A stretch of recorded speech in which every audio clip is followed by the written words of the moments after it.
You know that kind of dinner, where the corn is just starting to blacken on the grill. Someone's laughing too hard at something that wasn't funny, and there's a hum in the air that feels a little too practiced. It looks like a memory in the making. But sometimes the most dangerous truths don't explode. They slip out in small talk, wrapped in smiles. That's how it was the night everything in my family began to quietly come undone.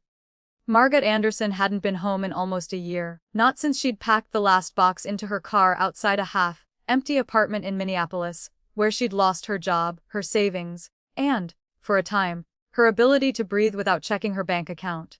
But that night, in the golden light of a fair hollow backyard, her father was still grilling ribs like always. Humming along to the old radio, his shoulders sun-kissed and loose with familiarity. Her mother, Elaine, was in the kitchen piping frosting onto a chocolate cake, the kind she made every year, as if tradition could solder what time had cracked. Jesse had arrived with Monica, his new wife, whose hand rested on her 4-month belly like she was guarding a tiny, sacred world inside her. They'd parked their brand new SUV by the old apple tree, its hood still gleaming from the dealership. Jesse looked thinner, cleaner somehow. Success had trimmed the boyish edges off him, but his eyes still darted when he saw Margot, as if unsure where to land. Margot sat with a plastic plate balanced on her lap, the scent of grilled meat clinging to her sweater. She hadn't wanted the beer, but it gave her hands something to hold. She chewed the chicken slowly.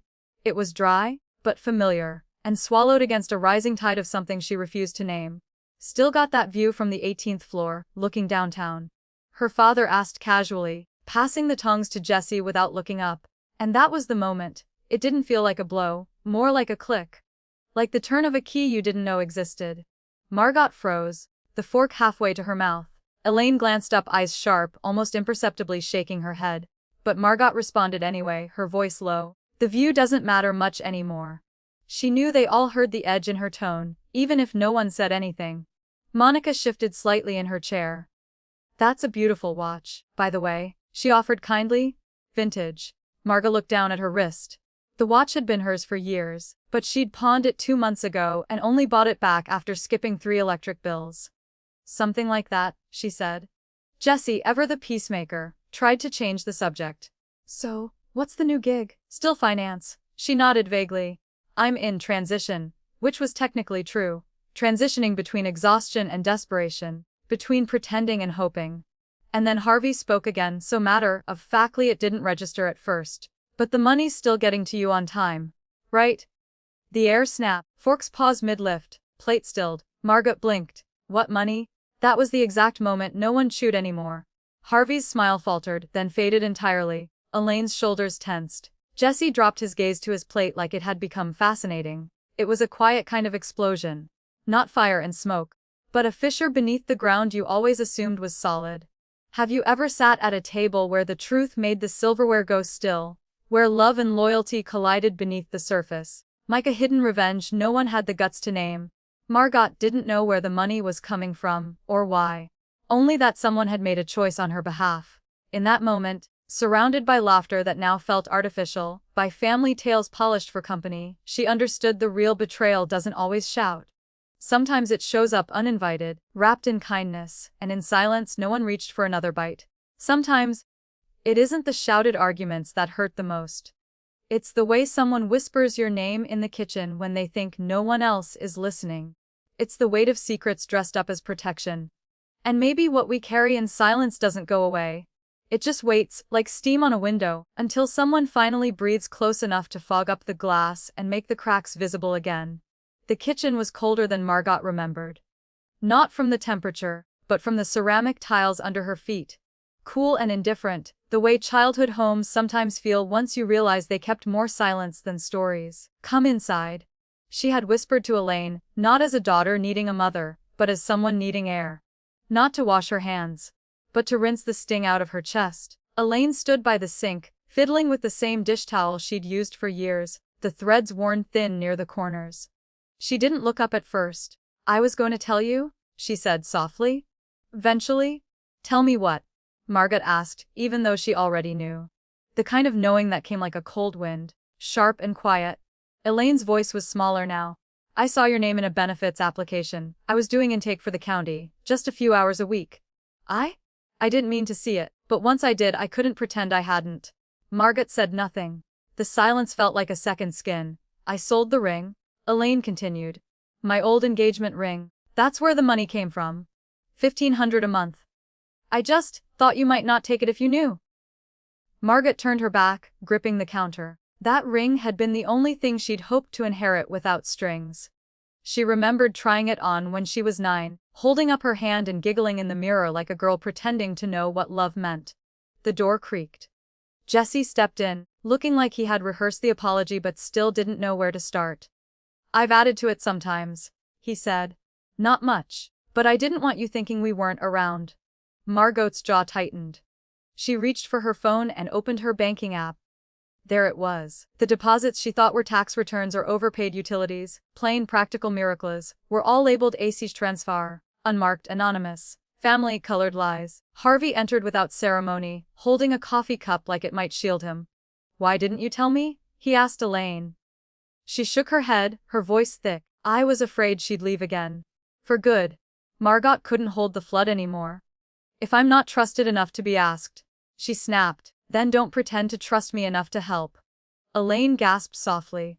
Jesse winced like the words had scraped something raw inside him. We loved you the only way we knew how, Jesse said, quiet. But maybe we got the how all wrong. Elaine cried now, real tears, not performative. But the kind that come when you've carried too much for too long and the only way to put it down is to let someone watch you drop it. On the counter, Margot reached for a chipped glass. An old one, maybe from her high school years. She held it for a second, studying the faded red lettering on the side. Then she handed it to Elaine. Keep this, she said. So you'll remember the last time I felt like I belonged here. Elaine's hand trembled as she took it. And here's what we never ask out loud, but carry deep in our bones. Can you still love someone after realizing they've never really seen you clearly?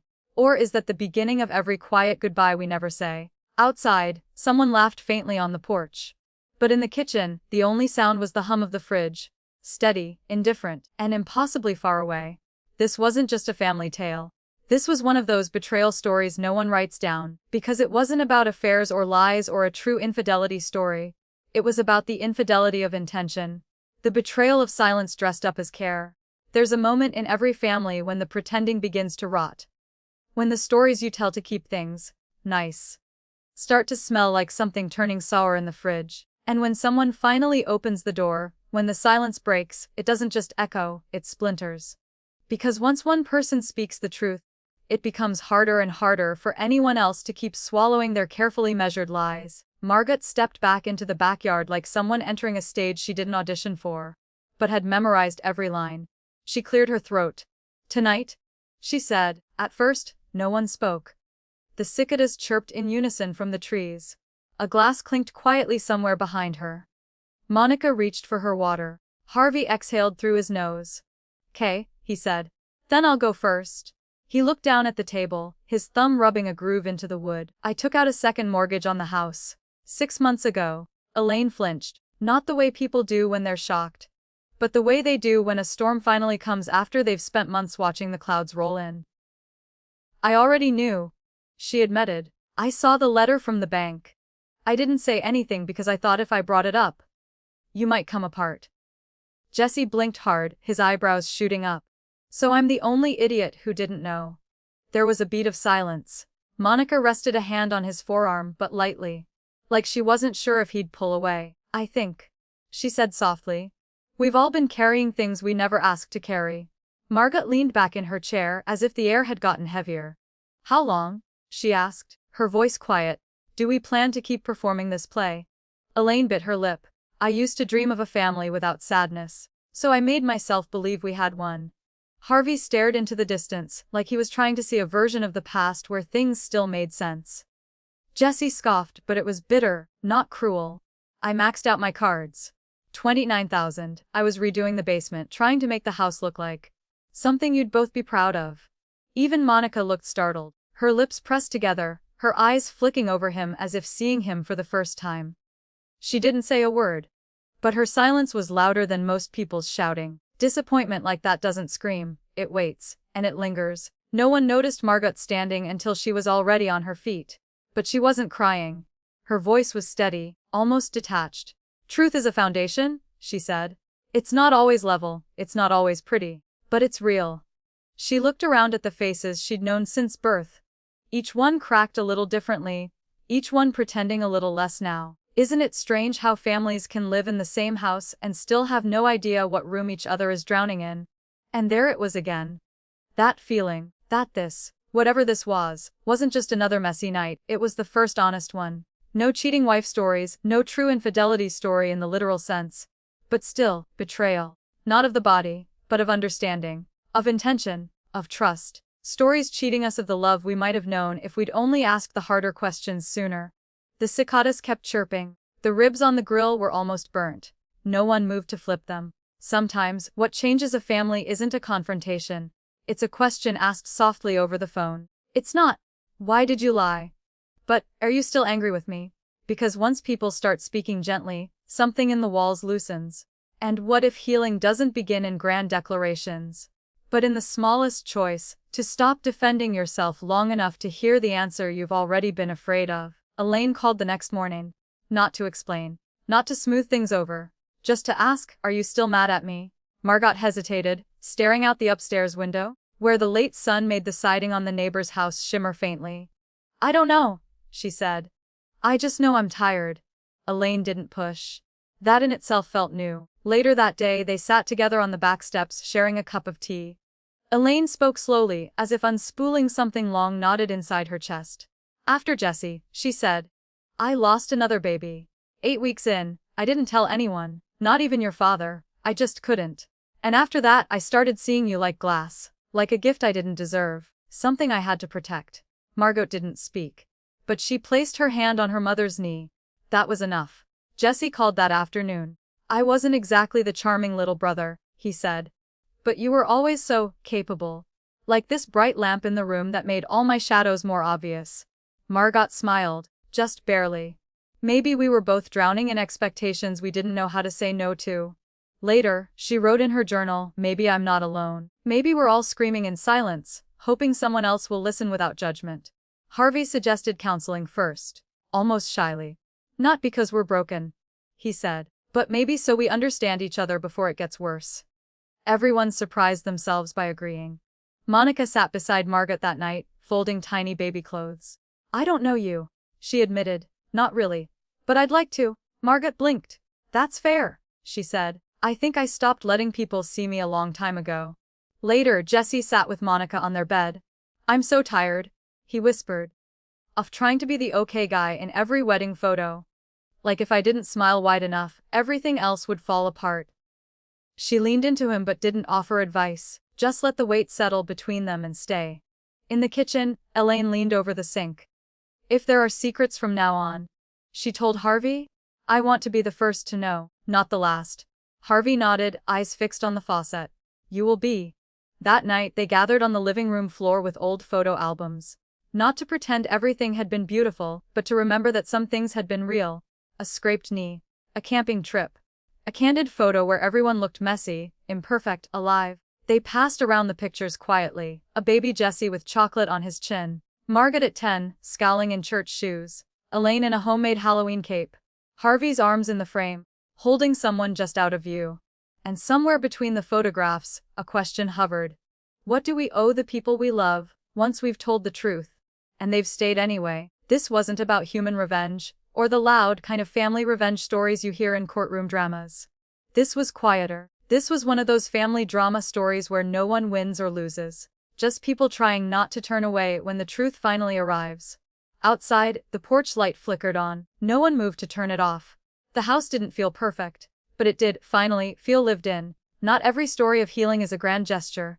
Sometimes, it's in a man kneeling in his yard with dirt under his nails. Or in a receipt tucked into a notebook for a coffee someone no longer feels ashamed to buy. Sometimes revenge looks like leaving, and sometimes it looks like staying quietly until something blooms. Maybe it's in these quiet acts that the real family tales finally begin to rewrite themselves.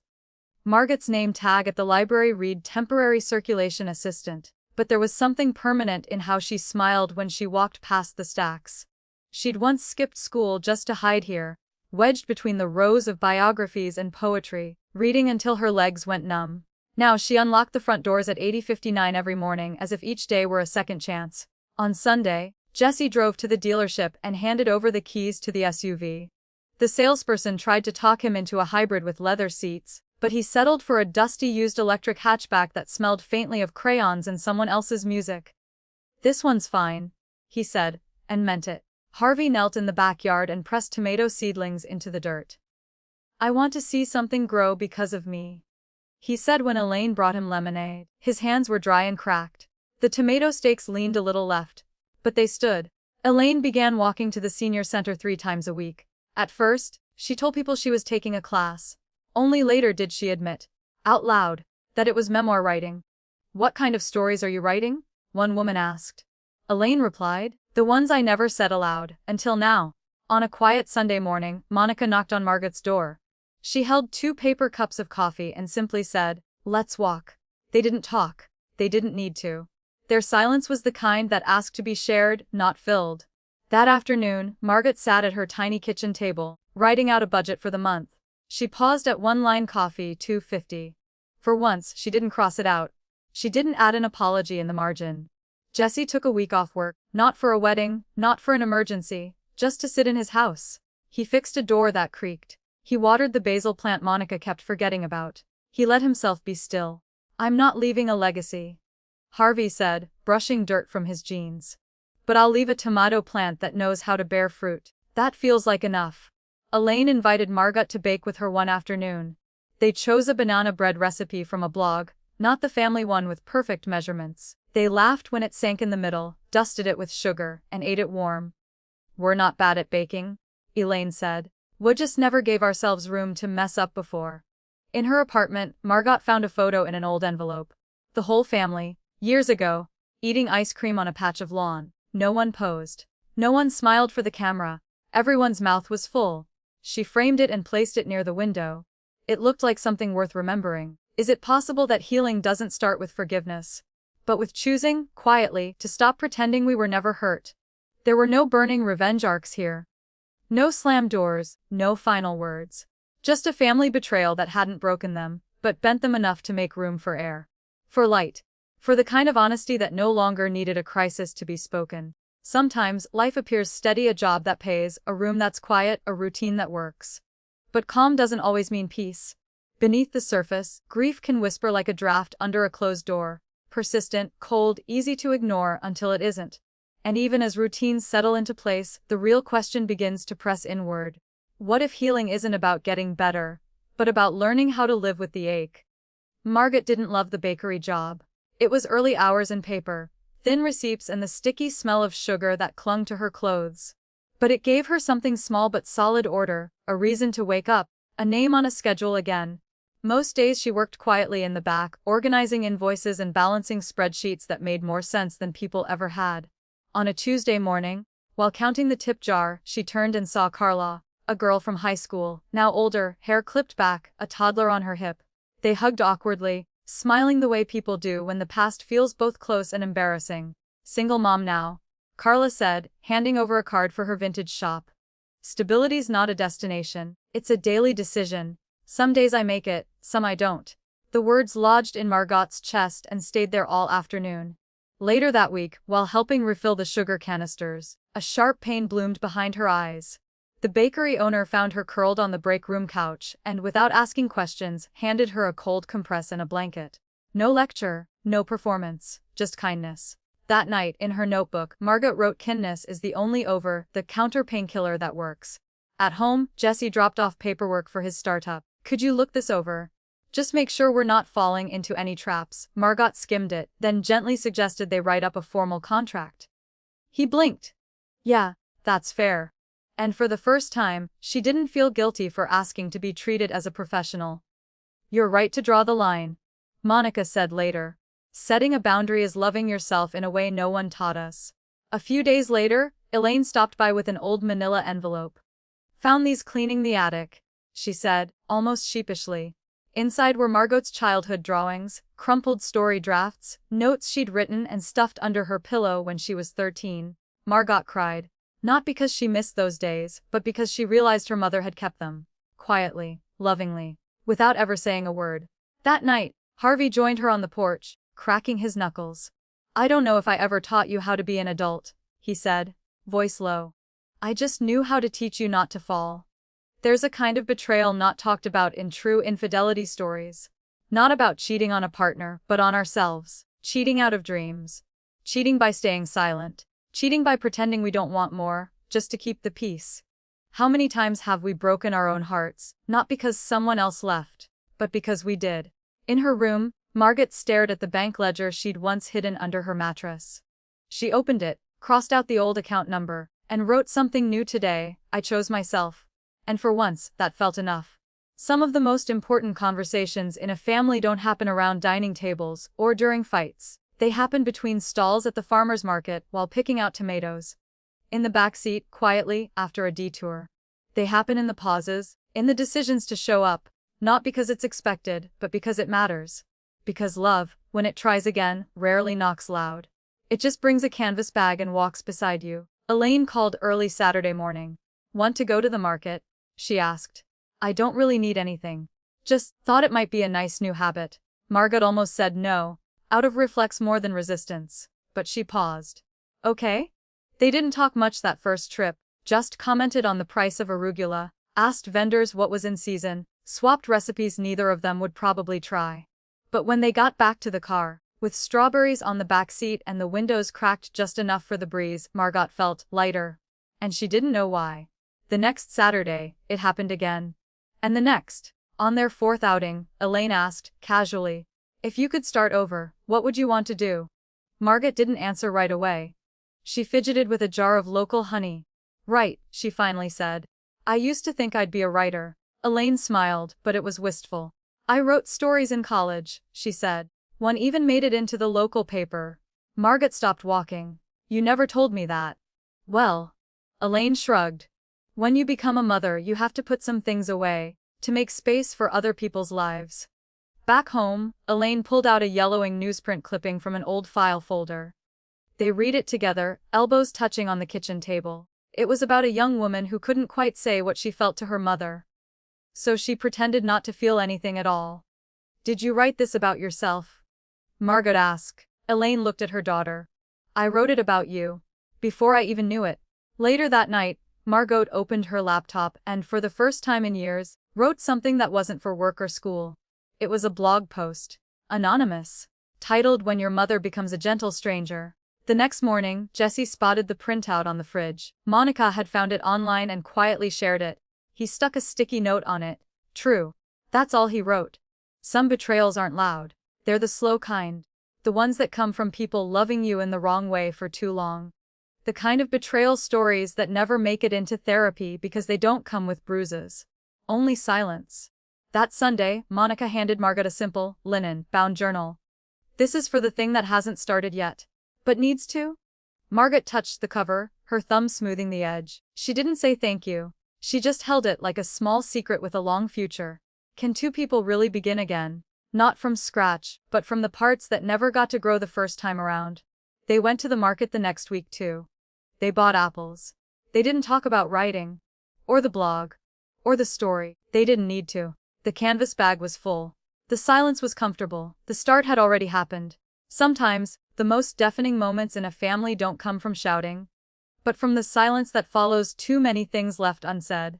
A room can feel crowded with old expectations. A glance can carry years of misunderstanding. And when you're finally asked to speak, it can feel like learning a language from scratch. With people who raised you, but maybe never truly knew how to hear you. The Andersons arrived at Dr. Harriet Bloom's office 15 minutes early and sat in stiff silence, each pretending not to read the clock. The room smelled faintly of lemon oil and chamomile tea. Dr. Bloom was a woman in her 60s with gray curls and sharp, quiet eyes that seemed to see underneath people.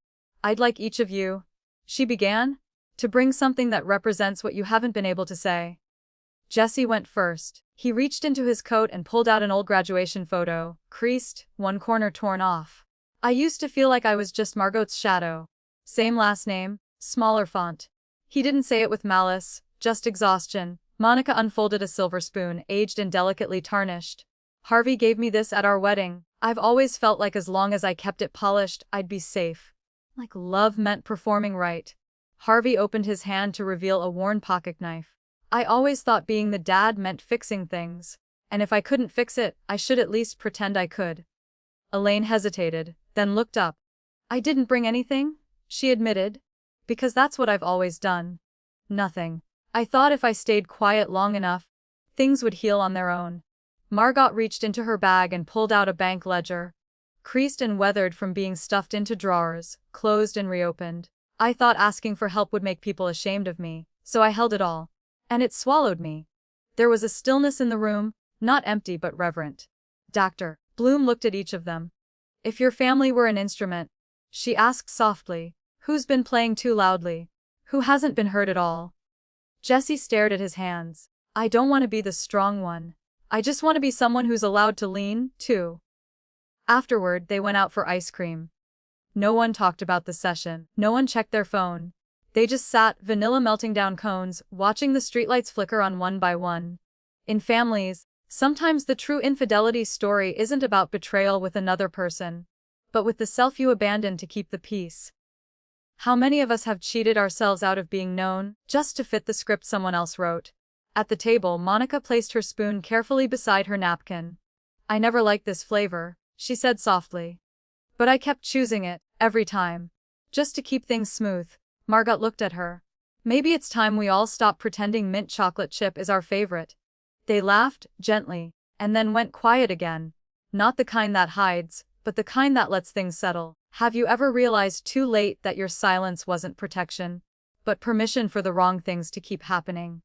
That night, nobody brought up the past, but something in the air had shifted. The silence wasn't heavy anymore. It was space. Finally, space to begin again. Sometimes what we carry isn't heavy because of its size, but because we carry it alone.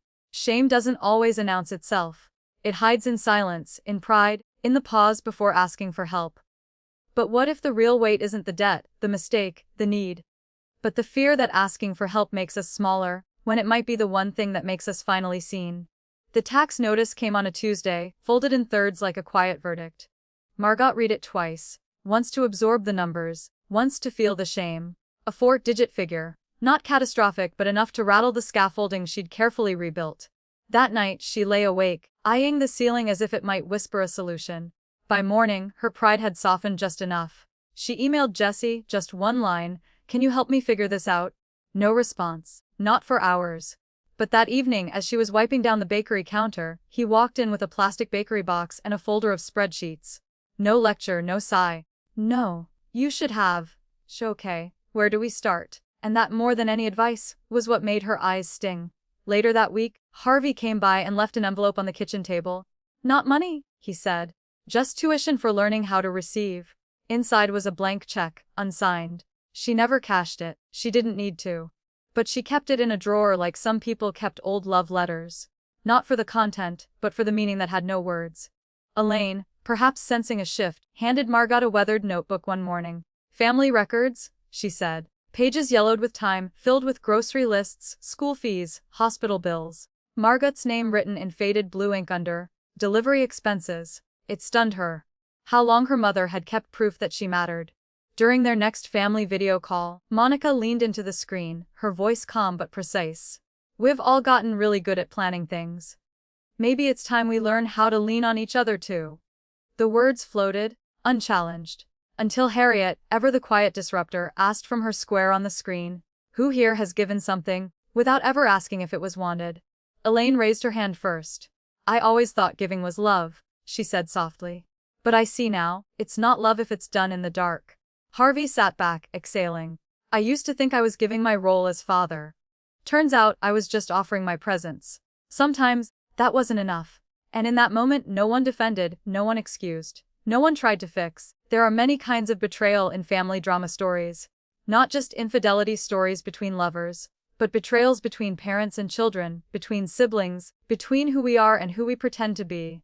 Sometimes the cruelest kind of family revenge story is the one where we silently hold back help, just so we're not asked. When was the last time you let someone help you? And didn't apologize for it? Margot went home that night and tucked the family ledger into her bookshelf. Then she added a note beside it. It's okay to ask. It's okay to be held. She didn't feel victorious, she felt human. And that was more than enough. Some of the most healing moments don't arrive with fireworks or drama. They come quietly. On a Wednesday night when no one has anywhere else to be, when no crisis demands attention, and presence is offered not out of guilt, but choice. Sometimes the smallest routines, the ones born without obligation, become the softest antidote to the burning revenge of resentment that silence once carried.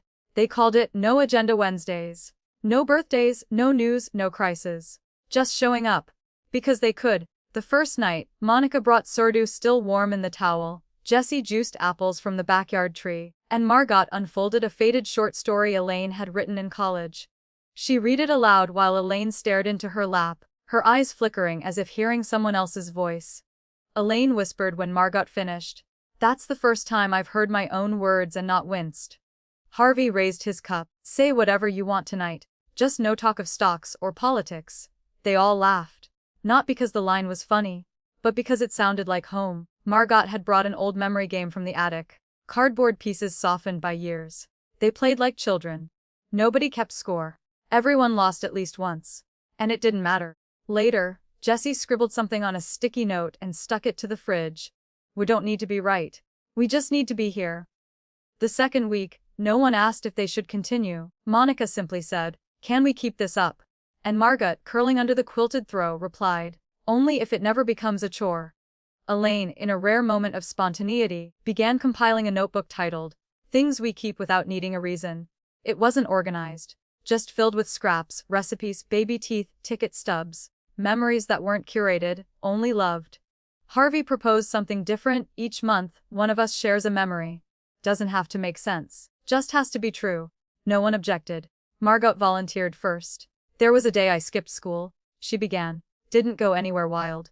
Just stood behind the shed, watching Mom weed the garden. She didn't see me. But I saw her. And for the first time I thought, my mother lives a life I don't know. And that life is real." Elaine looked up slowly. A pause passed between them like a quiet vow. "I always hoped you saw me. But I never imagined you did."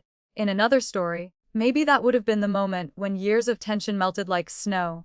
But in real family tales, the thaw happens slowly. It doesn't need to be dramatic to be real. There's no flaming monologue, no final confrontation to repay family betrayal with cinematic revenge. The revenge, if you call it that, comes in choosing presence over perfection. In burning the script of what should have been, to make space for what simply is. Have you ever sat in silence with someone?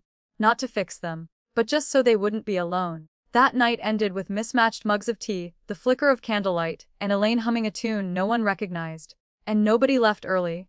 That was the win. Not everything needs a purpose to be worth keeping. Some things, some people, are enough just as they are. Sometimes, just when you think a family has healed, the old ghosts come tiptoeing back in, dressed in productivity, silence, or a forced smile. Healing isn't a final state. It's a muscle, and when life pushes hard again, it's easier to fall back into roles you swore you'd outgrown. What do we really unlearn? And what do we quietly wear again when no one's watching? Margot hadn't meant to vanish. The city's finance committee had called her just an advisory role, they said. But it quickly bled into evenings, weekends, and even her dreams. She stopped attending the Andersons' No Agenda Wednesdays. At first, she texted excuses, tight deadlines, late meetings, next week I promise. Eventually, she stopped texting altogether. Elaine noticed first. Her messages were simple. "You okay? Need anything?" No replies came. In their next session with Harriet Bloom, the therapist looked around the silent Zoom square. Her voice, as calm as always, pierced anyway. "If no one here says what's real, what are you all building?" Jesse, eyes tired, offered a smile that didn't reach his cheeks. "Lost a major client," he said, too casually. "But we'll pivot." Monica, sitting beside him, didn't speak, only glanced at him and later slid a note under his coffee mug. "When you're ready, I'm here," Harvey tried. "So, how's the project, Margot?" he asked one Sunday. His tone was soft but his posture rigid, still the old father who expected "fine" as the only answer. Margot swallowed the truth. She was barely sleeping, anxious all the time, and resenting everyone for assuming she had it together. But she only said, "It's moving forward." That week, the family Zoom call felt like a staring contest. No one fought. But memory games, no apple juice, no bread warm from the oven. Just icons blinking and eyes darting and silence long enough to feel like judgment. Then Monica, so quiet usually, spoke. "If this is what we call the better phase, What did we even learn from the worst? The question broke something in Elaine. She blinked hard and said quietly, I'm tired. Not from age. I'm tired because I still don't know when it's okay to say I'm not okay. No one interrupted. No one offered platitudes. It was a strange kind of revenge. Not loud, not cruel, but a hidden revenge on their old selves. On the scripts they'd written for survival, and now recited again out of habit. A quiet kind of betrayal too. Not of each other, but of what they swore they'd never go back to pretending. Jessie reached across the screen, metaphorically, with a small confession. I miss you guys. But I don't know how to say it without sounding needy. Harriet, watching, didn't smile. She just nodded. Maybe the healthiest families aren't the ones that never fall back, but the ones who notice and return. There are family tales we tell ourselves to feel safe. Then there are the truths underneath. Messier, less flattering, but maybe more real. Like cheating stories no one admits out loud, except this wasn't adultery. It was emotional infidelity. Cheating on connection with business, with control, with silence. Margot stared at her reflection in the black Zoom square after the call ended and thought, what if the bravest thing isn't holding it together, but letting others see the cracks? Sometimes trust doesn't shatter with screaming or slammed doors. Sometimes it unravels in silence, thread by thread, until you look down and realize the rope that held you together is just a frayed string. What do you do when the person who taught you what integrity meant turns out to have hidden a betrayal in the name of love? It began with numbers. Margot sat alone at the library, late evening light sliding across the floor. She had been reviewing the municipal ledgers for a report, just routine until it wasn't. A quiet withdrawal in 2017. Small enough to miss, big enough to raise questions. The name on the transaction, Harvey Anderson. That night, she knocked on her parents' door with no warning. Harvey opened it wearing his old flannel and an expression that hadn't changed in 20 years. When she showed him the record, he didn't deny it. It was for Caleb, he was dying, he said softly. Stage 4, no insurance, I couldn't just watch. Margot didn't shout. Her voice was a whisper, which somehow cut deeper. Do you know I could go to prison for this? Even without knowing? I know, he said, lowering himself into the chair. Back then, I thought, maybe I deserved whatever came. Elaine stood in the hallway, her voice brittle. He was going to tell you. He just kept waiting for the right time. It never came. No one wept. Not that night. Jessie texted her later. He didn't call. Just a line that lingered. Dad's a good man. But good doesn't mean innocent. At the next therapy session, Margot surprised even herself. Forgiveness, she said. Something I can try. But I need to be told the truth first. I need the dignity of choosing to forgive, not being manipulated into it. Elaine sat still for a long time before speaking. We were raised to believe silence was kindness. But sometimes, it's just betrayal in disguise. There was a time Margot would have recoiled at that word. Betrayal. It belonged to big, operatic fights, to cheating lovers and a true infidelity story whispered over coffee. But maybe betrayal wasn't always grand. Maybe it was just a slow corrosion. The stories not told, the choices made for you in the name of protection. Later that week, Monica handed her a handwritten letter. It simply read, "You're the person I trust. Not because you're perfect, but because you don't run." Margot read it twice. Then she opened her journal and crossed out the phrase she'd written years ago. Dade. The man who always stood strong. She replaced it with, him, the man who once carried more than he should have, and maybe didn't ask if he should. Healing isn't linear. Some days you inch forward. Some days, you reread an old receipt and start doubting everything again. And somewhere between justice and grace, there's a question most families never say aloud, but carry in their bones. Can we still call it love if it's built on things we weren't told? Most families love by memory. Repeating the gestures they once received, assuming they'll mean the same to others. But what happens when love given out of habit starts feeling like an obligation? When I did it for you? Turns into, why didn't you ask me first? Sometimes, to love better, we have to stop doing what once worked. And listen for what's never been said. Harriet's assignment was deceptively simple. Write down 5 things that make you feel loved. She said, pen tapping gently against her pad. But you can't say because they care. Be specific, be honest. Margot's hand hovered over her journal longer than she expected. Finally, she wrote, when I don't have to be excellent to be believed. The words came out more like a confession than a list. Jessie said, quietly, when someone stays, even in silence. Elaine blinked once, then scribbled, when I'm asked for my opinion, not my permission. Harvey frowned, as if the page were testing him. When I'm allowed to be wrong without punishment.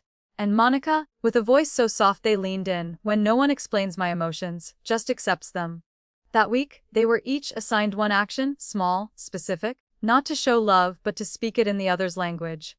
Margot bought Jesse a brass compass from the thrift shop downtown. He'd once mentioned his grandfather had one like it. Back when direction felt simple. She didn't ask why it mattered. She just gave it to him wrapped in a dish towel. Elaine, for once, let Harvey take his evening meds on his own schedule. She didn't remind. Didn't hover. When he fumbled, she just squeezed his shoulder and said, "Next time." Jesse took Monica to the old community court. He shot hoops badly. Worse than he remembered. But when Monica laughed, it wasn't mockery. It was memory, loosened and alive. That night, Harvey said to Margot, "You don't have to save anyone. Just don't lose yourself when you try." There were no dramatic gestures. No thunderous revelations. Just the quiet act of choosing. To be kind in someone else's dialect, to love without translating through your own fear. Margot, journaling at midnight, wondered, when was the last time I asked how someone wanted to be loved, not how I was comfortable showing it? The question sat in her gut, warm and aching. Sometimes, the hardest part of love isn't saying, "I love you." It's saying, "I'll do it your way," even if it feels unfamiliar. After all, how many of us were shaped by love that looked a lot like control, like silence, like responsibility masked as care? And in the distance, far from these tender steps, other kinds of love still throbbed in the town's bloodstream.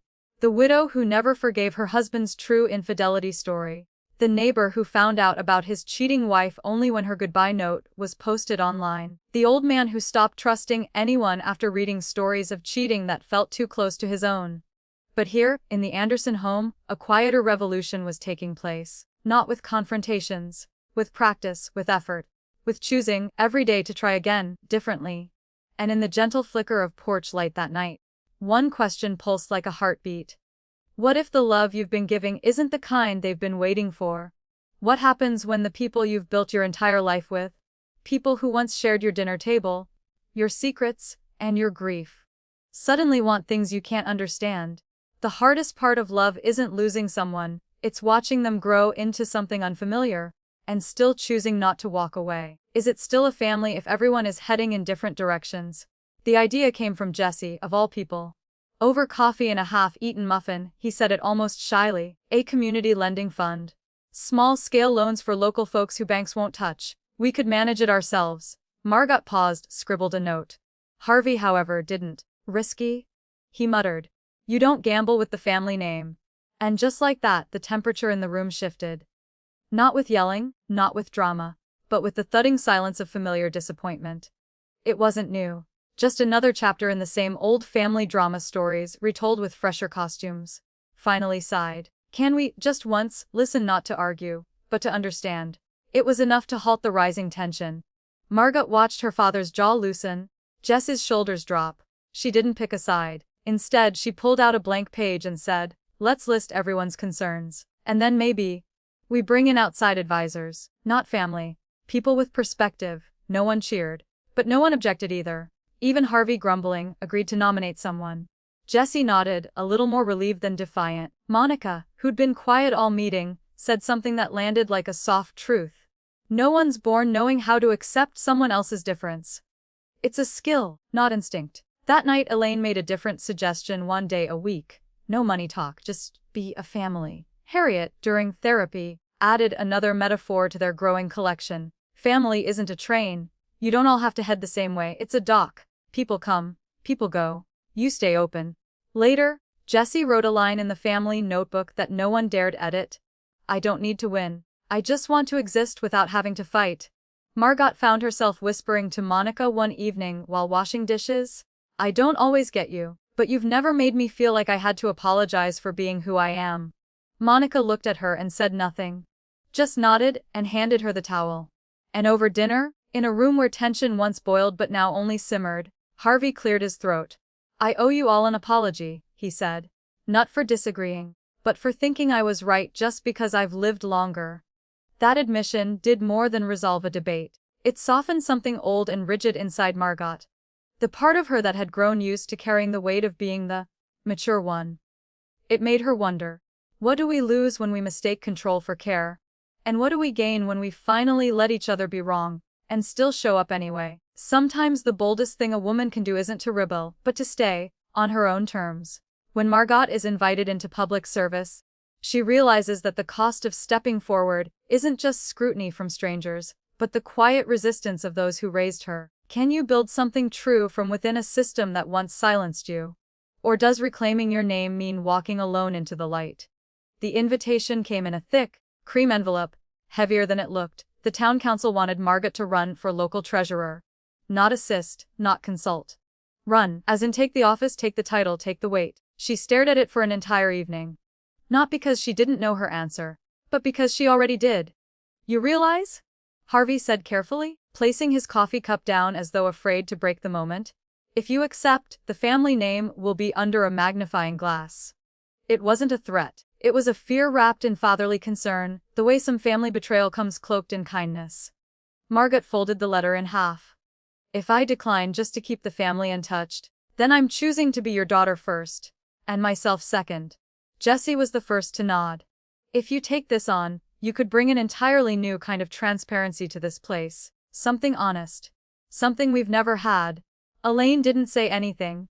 She just walked over and laid both hands on Margot's shoulders, a mother's press of approval. Whatever you decide, she said softly, just know. I'll be the first to clap.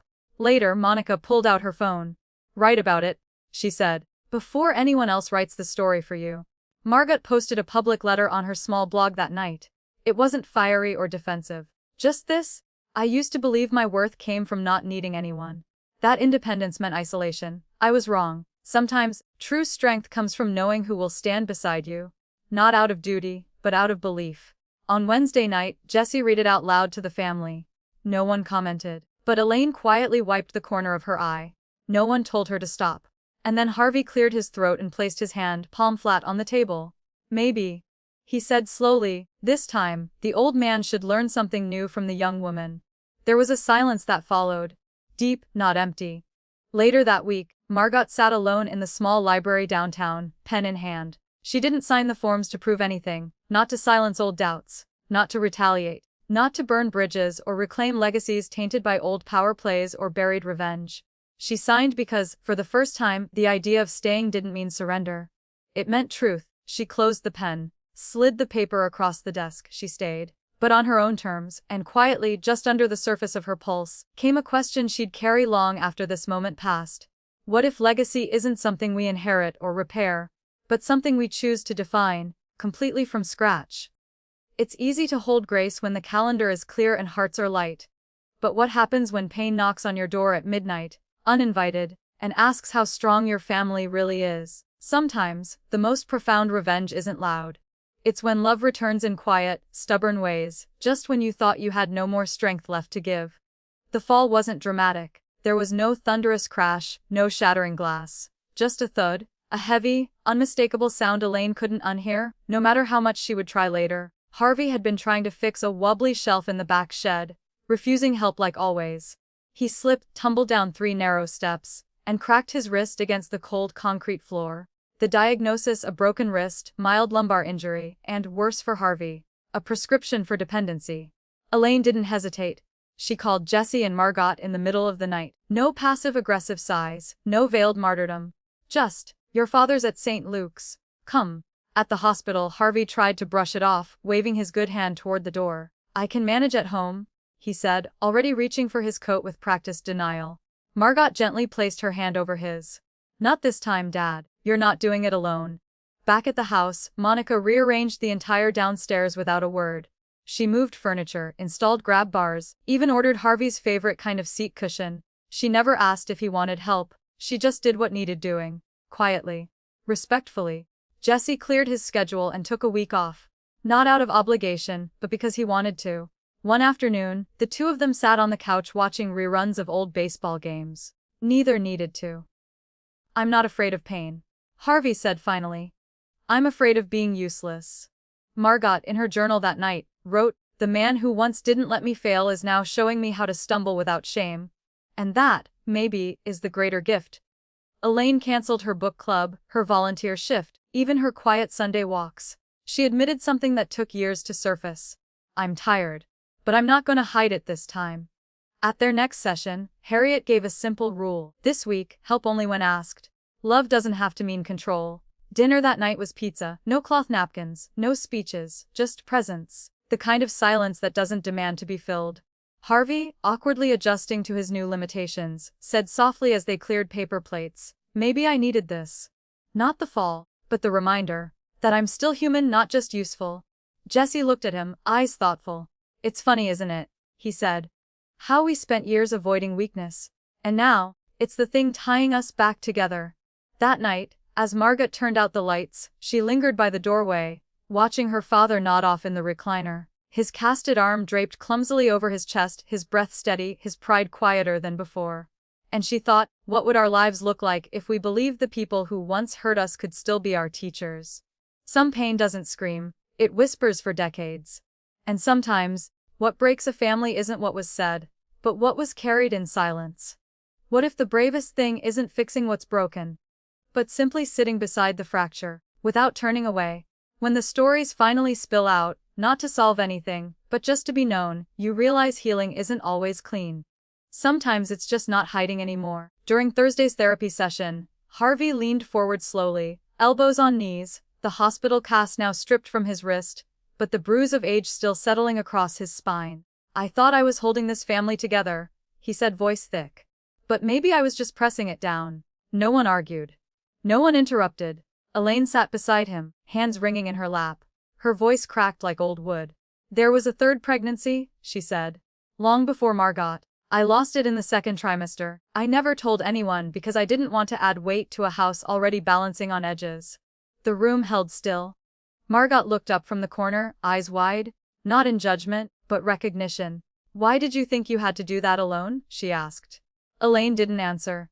She just cried, the kind that came without warning, like something cracked open inside her after all these years. "I thought that's what strength meant." Across from them, Jesse exhaled. "I nearly dropped out sophomore year. I didn't tell anyone.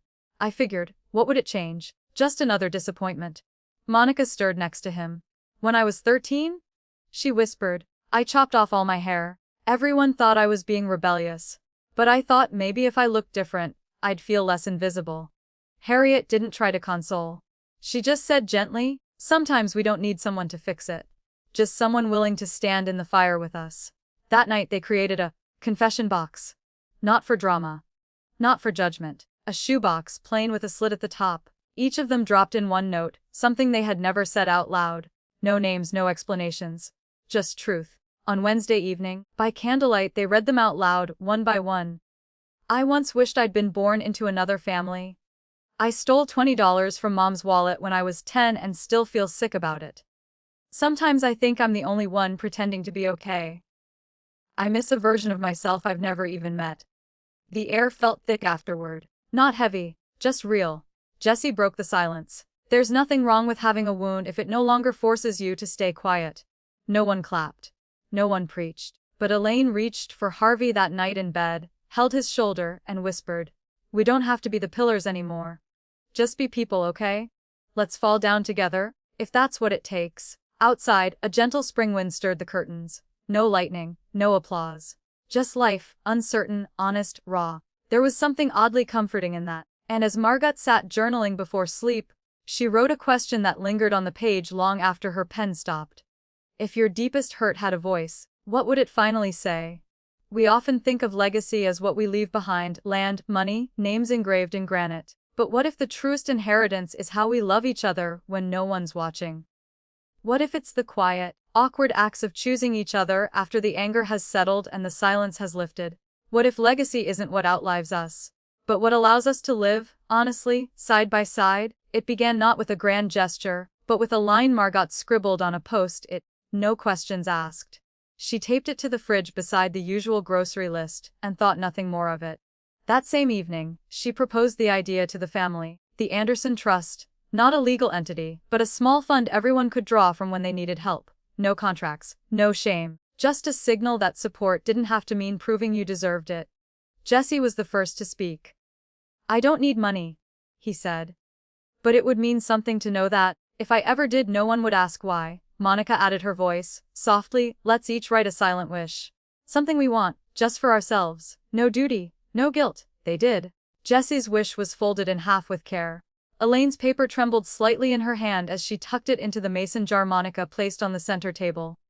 No one read them. Not yet. Elaine reopened the dusty family library, once Margot's summer sanctuary, now reborn as a warm, welcoming space. The walls, still lined with old encyclopedias and creased cookbooks, were repainted in muted green. "This isn't just a room for books," she said. "It's for breath." And Harvey, still bandaged from his fall, still carrying more regret than he'd admit, volunteered to run a fix-it corner in the library every Saturday. "At least now," he chuckled, "I fix things no one's forced to live with." Margot, once buried in spreadsheets and caution, drafted a financial guide titled, "You're Not Broken Because You're Tired." It was written in plain language, peppered with notes like, "Take the help. That's not weakness, it's trust in motion." Monica, ever the visual one, designed a hand-drawn map titled, "The Anderson Values." There were no trust funds, no heirlooms sketched in, just words, honesty, space, listening, forgiveness. Jessie took a marker and scrawled at the bottom, "The right to be imperfect without apology." And Harriet, sharp-eyed, soft-voiced, summed it all up with her calm refrain. "We used to treat family as the place you couldn't mess up. Now it's where we start over." That evening, they pinned the map to the fridge, between a coupon for frozen pizza and a crayon drawing of a dog that didn't look like any dog they'd ever owned. And maybe that was the point. They sat in the kitchen under low light. Nobody clinked glasses or gave speeches. But Jessie nudged Margot and said, "You know, we've always thought love was inherited, like grandma's dishes or dad's bad knees. But maybe love is learned, and relearned." Margot smiled. She looked around. At Elaine's careful hands, Harvey's softened jaw, Monica's quiet grin. And for the first time, she didn't feel like she was managing a family. She was living with one. And tucked in her journal that night, she jotted down a single question. If your family could inherit one truth from you, not your wealth, not your pride, what would it be? We picture healing as fireworks, applause, some grand crescendo where everything finally makes sense. But the real milestones, those come in quiet form, someone showing up, someone letting go, someone laughing with their whole face again. Maybe peace doesn't announce itself. Maybe it arrives like dusk, soft, unassuming, but steady. And by the time you notice it, it's already wrapped itself around everything you once thought had fallen apart. Margot stood on the small-town stage, not out of legacy, not to redeem her father's name, but for herself. The applause was polite, then sincere. She'd been elected to the city council. Not because she carried a famous last name, but because people trusted her. And that felt heavier than any family revenge stories that had once quietly fueled her ambition. Jesse, after years of hiding behind charm and noise, found himself in a sunlit room at the community center, teaching teens how to write real business plans. Fail fast, he told them, but never lie to yourself. It was the first time he'd felt useful without having to prove he wasn't broken. Monica opened her tiny weekend art class in the back of her studio. No grades, no critiques, she said to the first class of hesitant adults. Just draw until you stop holding your breath. One woman cried over a lopsided apple. Monica handed her a brush, not a tissue. Elaine, on a whim, pulled an old story from the attic, one she had written in her 20s, long before kids in silence swallowed her voice. That night, she read its sequel aloud in the living room. She didn't ask for feedback. She just read, and the family just listened. Harvey, slower now, wrote every morning in a cheap spiral notebook. I still don't know how to be softer. But I want to be. It was a kind of quiet redemption, not unlike the infidelity story he had never quite confessed. Only now he wasn't hiding behind strength. One evening, they Zoom called with the newest Anderson, Margot's niece, just 3 weeks old. Margot stared at the tiny fingers on screen and whispered, "Every child deserves a family that knows how to say I was wrong." Elaine nodded through the screen, "And one that learns to fix, not to blame." Later, Jesse messaged Margot. "If I get another role in this life," he wrote, "I want it to be your brother. For real." In Monica's studio, she hung new family photos. Not posed, not perfect. One caught Elaine mid-laugh. One showed Jess at the sink, sleeves rolled. One had Harvey blinking, half smile, half sleep. Monica grinned. "This," she whispered to herself, "is what real looks like." That night, they shared a Wednesday with no agenda. There was apple crumble and over-steeped tea. Jessie dozed on the couch. Elaine folded napkins into birds. Harvey asked no questions, just passed the sugar. And someone, no one remembers who, murmured, "I think this might be peace." And maybe it was. Question for the audience, delicately woven in the middle of the script. Have you ever mistaken quiet for emptiness? Only to discover, later, it was where your healing began. Not every story ends with clarity. Some stories drift quietly into the rest of your life, unresolved but still lived. Maybe it's not about closure at all, but about choosing to stay even when the answers haven't arrived. Because sometimes, staying, without certainty, without neat endings, is the bravest kind of love. And perhaps what truly heals a family isn't understanding everything. It's being willing to be there anyway. Margot woke up to the hum of morning light cutting gently through the curtains of her small apartment. She didn't reach for her phone. She reached for her journal. On the page, she wrote slowly, deliberately, I don't need everyone to understand me. I just need to stop hiding. Later, flipping through her earliest entries, she saw her fear laid bare in shaky lines and smudged ink. And then, about halfway through the journal, the handwriting leveled out. Straighter. Calmer. Almost like the hand had found its rhythm after years of shaking. In another part of town, Elaine planted chrysanthemums around the library steps. It was the flower she used to loathe. Too stubborn, she once said. But now, knowing it could survive frost and bloom again, she called it beautiful. Jesse walked into his community board meeting wearing the navy sweater Margot had bought him years ago. For the first time in his life, he didn't feel like someone's shadow. He belonged not as a helper, not as a backup plan, but as himself. Across town, Monica stood in front of 3 students in her art class. She still baked for 10, just in case. When they asked why, she only smiled and said, "Hope is a habit." Meanwhile, Harvey slipped a letter under Margot's door. Inside, "Thank you for not giving up on me, even when I made it hard to love me. Especially then." Margot added her final line to the manuscript she'd been too scared to finish. Family isn't where you never get hurt. It's where you learn how to love again without losing yourself. That evening, a Zoom notification pinged. There was no event planned. Jesse had accidentally sent a heart emoji in the group chat. They laughed and signed on anyway. For once, no one had an agenda. They just wanted to see each other's faces. Jesse raised his mug and said, "To all the things we still don't understand. Because maybe understanding isn't as important as choosing to stay." No one argued. Even Harvey smiled at that. And when the call ended, Margot closed her laptop, stepped out onto the balcony. The air was cool. The sky carried soft clouds moving slowly. She stood alone, but didn't feel alone. The kind of burning revenge that had once lived in the shadows of their silences. Those family betrayal wounds, they didn't vanish, but they had softened. Rewritten not by apology, but by effort, by choosing to show up. Again and again. Because maybe the true family tales aren't about triumph, maybe they're about persistence. Maybe peace isn't the absence of pain, but the decision to stay even when the pain hasn't left. And you? When was the last time you chose to stay? Not because it was easy, but because it mattered.